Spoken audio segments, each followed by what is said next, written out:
silakan teman-teman yang ingin menanyakan. Mungkin Mbak Dede, saya sedikit tadi buat satu slide gitu. Saya buat ini tadi ya, tapi nggak cukup ya waktunya. Nah, saya ambil kasus penelitian Anda itu kan hanya survei. Nah, apa tipenya, polanya bagaimana kalau di hasil bagian hasil dan pembahasan, tampilannya bagaimana, apa yang disampaikan. Nah, tapi nggak cukup waktunya. Nah,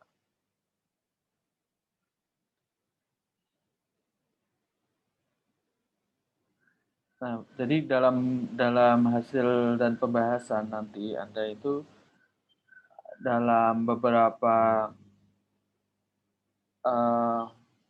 contoh artikel nanti Anda akan menemukan beberapa perbedaan ya. Ya, ada tipe yang menampilkan hasil dan pembahasan itu dipisah. Nah, ini yang lebih umum ya. Jadi seperti ini bisa saya contohkan. Nah, di sini ini soalnya ada 2 kolom ya. Dia pakai 2 kolom. Nah, dia pakai ini dulu. Hasil dulu, baru nanti ada discussion. Nah, ini discussion. Ini Anda mungkin agak sedikit bingung ketika 2 kolom seperti ini ya. Tetapi ini sebenarnya bacanya cuma ini ke bawah, terus dilanjutkan atas ke bawah lagi gitu ya. Nah, kalau yang ini juga 2 kolom. Nah, ini juga dipisah. Ini discussion dan ada result. Nah, kemudian yang ini juga dipisah. Metode, nah ini bukan result. Nah, ini result. Kemudian diskusinya di bawah. Nah, apa isinya result? Apa isinya discussion? Nanti kita akan bahas ya. Nah, ada juga yang tematik ya, result and discussion-nya jadi satu. Result and discussion-nya jadi satu. Mungkin saya contohkan dengan jurnal saya ya. Saya pernah nulis, itu kayaknya tematik.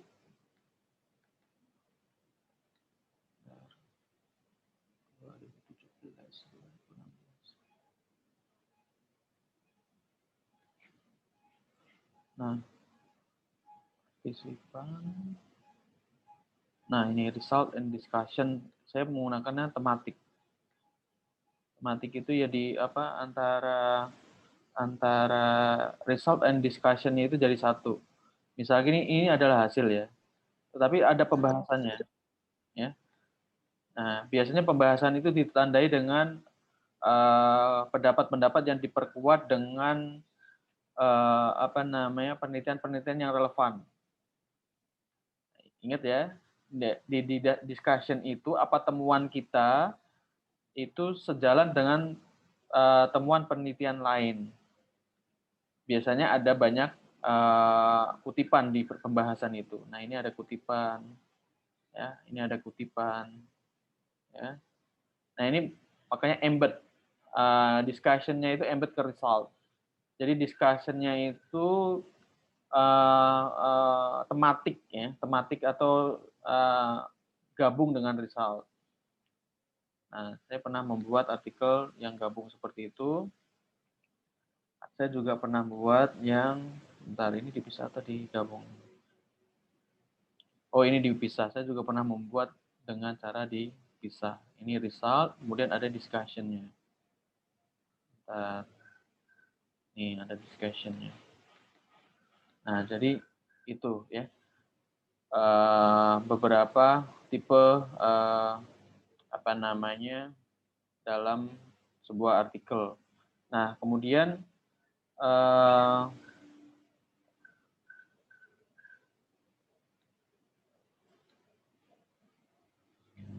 jadi ada yang dipisah, ada yang digabung. Nanti Anda milih yang mana, nanti itu disesuaikan dengan jurnalnya. Jurnal yang Anda tuju di yang mana. Ya. Nah, nanti kita buat dipisah dulu, boleh. Mau digabung dulu, boleh. Nah, silahkan lah. Nah, kemudian karena tadi sedikit lambat saya buat presentasinya. Nah, ini saya belum bahasa Indonesia kan nih ya. Early of this section must be short. Jadi dalam result and discussion itu kalau bisa penjelasannya itu sesingkat mungkin. Kalau ini dalam result ya, sesingkat mungkin, tetapi jelas ya. Usahakan ada table and figure. Kalau memang benar-benar itu bisa dibuat table dan figur. Kenapa? Jadi kalau cerita semua, kemarin kelompok 6 juga saya pernah sampaikan, ketika deskriptif, menampilkan mean, standard deviation, kemudian apa lagi ya kemarin itu, nah mereka itu pakai deskriptif semua, pakai apa namanya, narasi semua. Nah itu membingungkan pembaca. Nah sehingga diperlukan yang namanya table. Ya. Nah, figur juga penting ketika menjelaskan ya,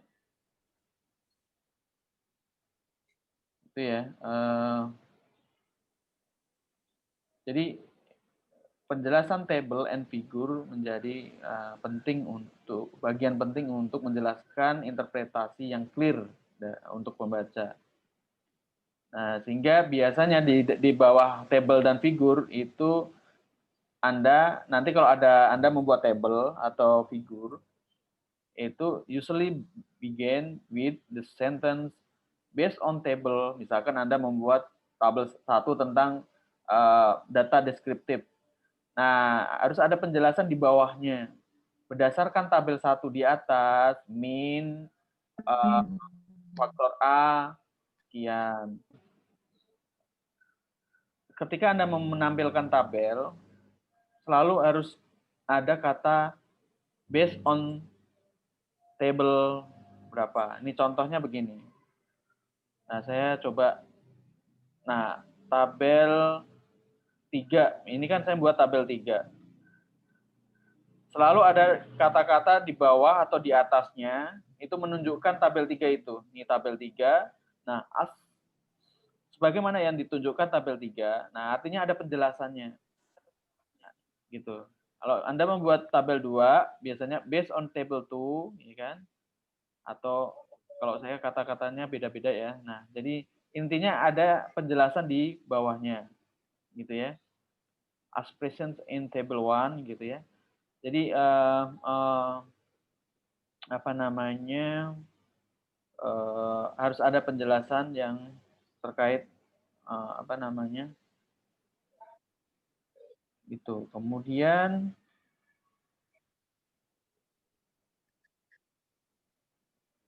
the result obtained in the past, then use the past tense. Jadi karena udah dilakukan, nanti bahasanya bahasa yang tidak ada kata akan ya. Tidak ada kata akan, tidak ada kata sedang, karena kita melaporkan yang sudah dilakukan ya. Nah, sudah dilakukan. Nah, kemudian selanjutnya use subheading. Tahu subheading nggak ya? To be is here to review and read by reader.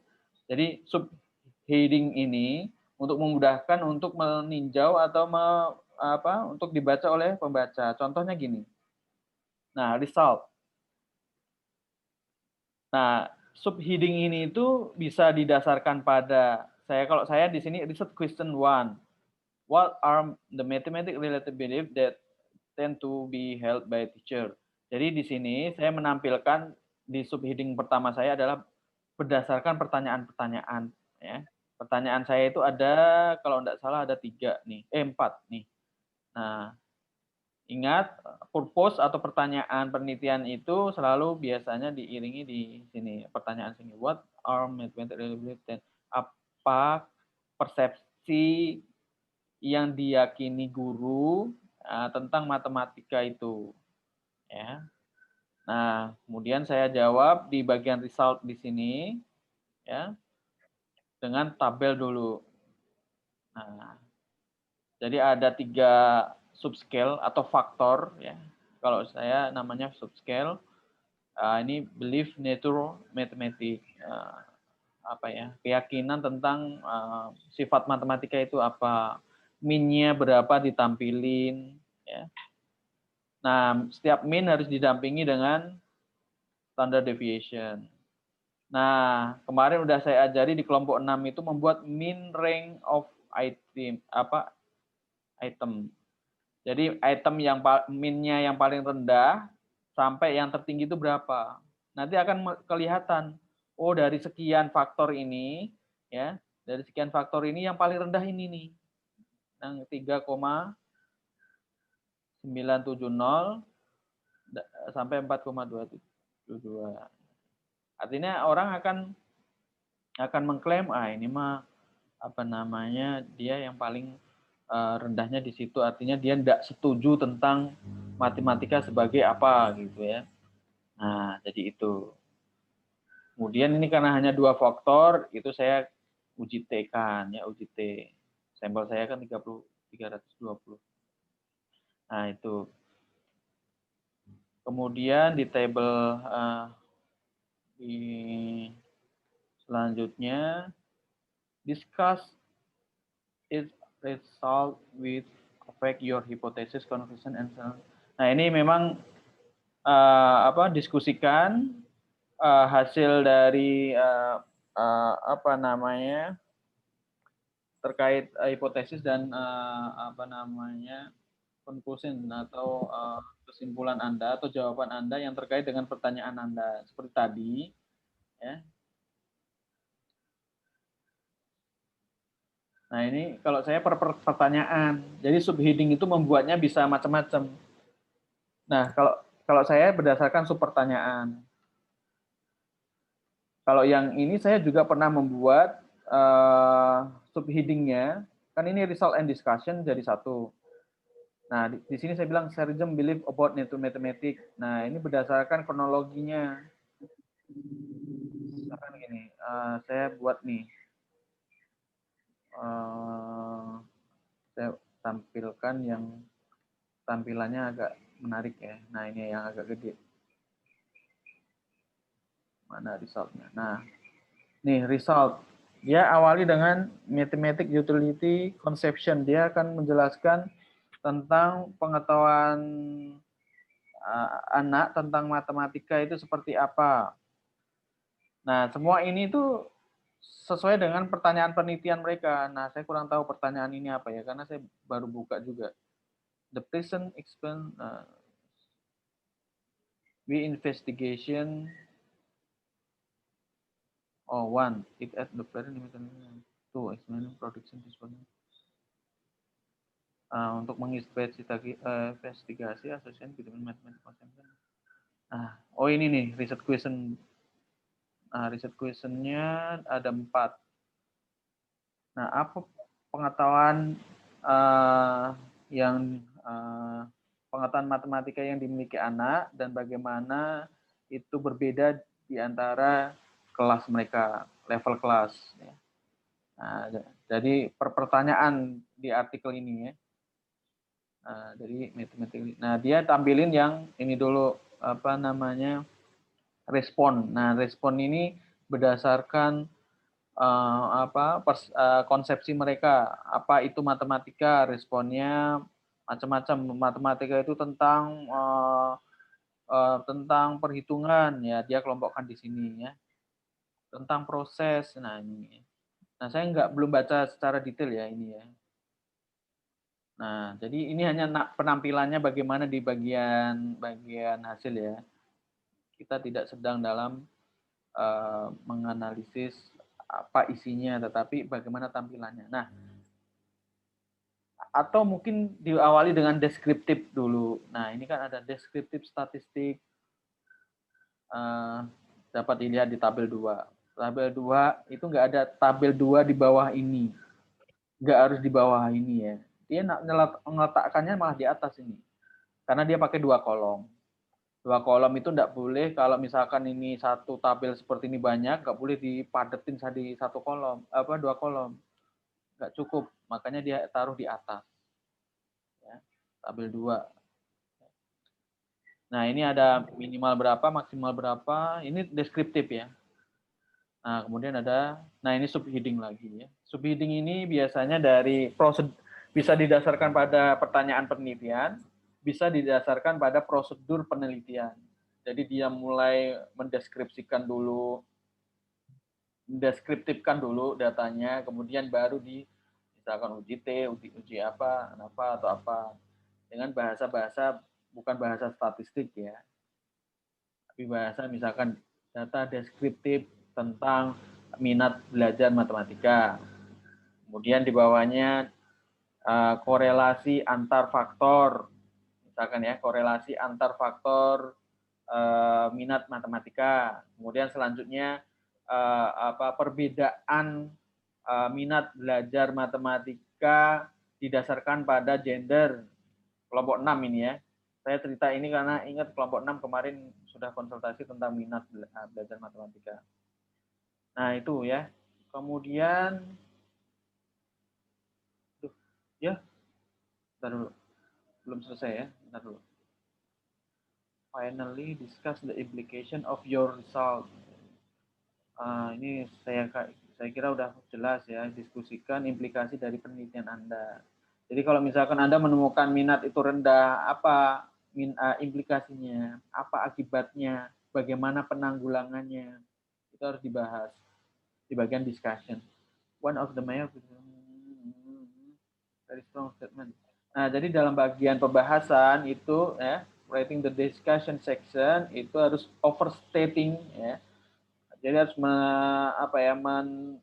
menyatakan the significance of your finding. Jadi penemuan yang signifikan dari Anda itu dengan membuat statement yang very strong. Ya, ini dengan cara finding of the current study support. Jadi temuan penelitian saya itu mensupport penelitian orang lain atau teori lain, ya. Atau this finding suggest ada penemuan ini suggest itu apa? Menyarankan tentang apa? Jadi dalam discussion itu banyak referensinya ya. Nah, monggo itu sih kalau dari saya ya. Nah, kalau di bagian ini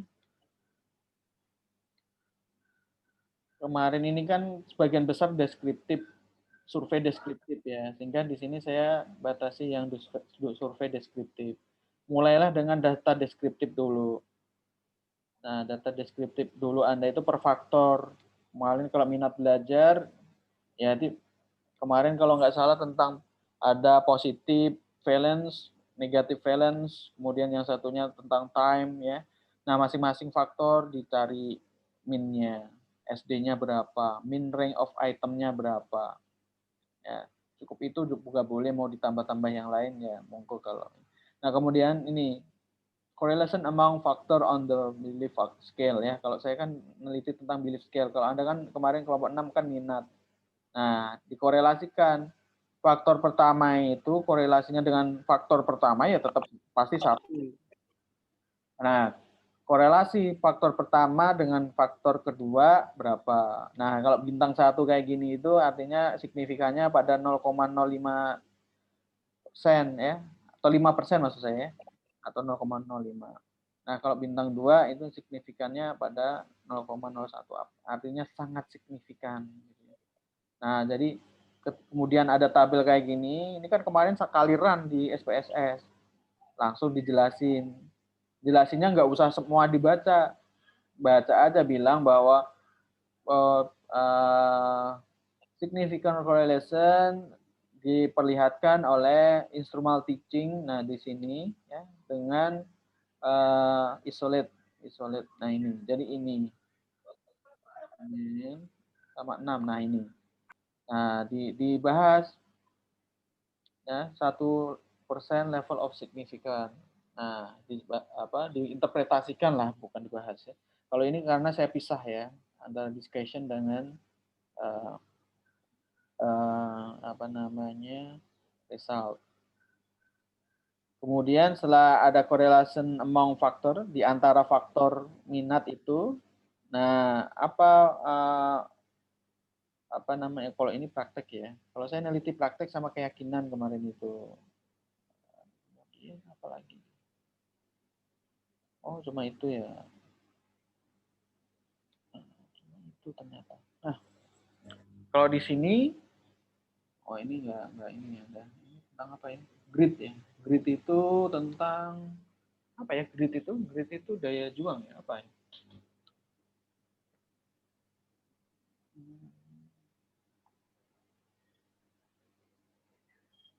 Nah, dalam data Anda nanti usahakan di bagian apa namanya metode itu sudah ada yang namanya partisipan perempuannya berapa, wanita apa laki-lakinya berapa, gitu ya.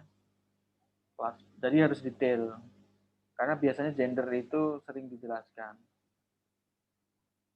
Nah, ini ada result.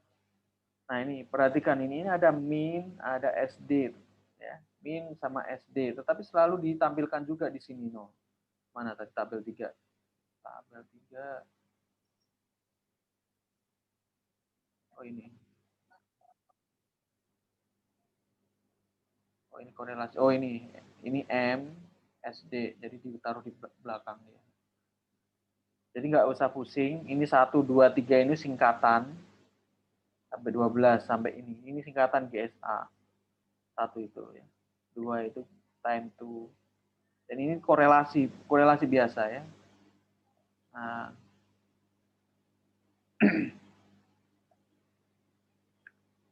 gitu mungkin dari saya ya. Dari sini mungkin ada yang mau tanyakan atau mungkin langsung kita diskusi saja. Monggo Mbak Melia. Tapi kalau bisa cepat ya. Nah, kalau nggak ada pertanyaan berarti kita diskusi per kelompok saja. Ya, baik.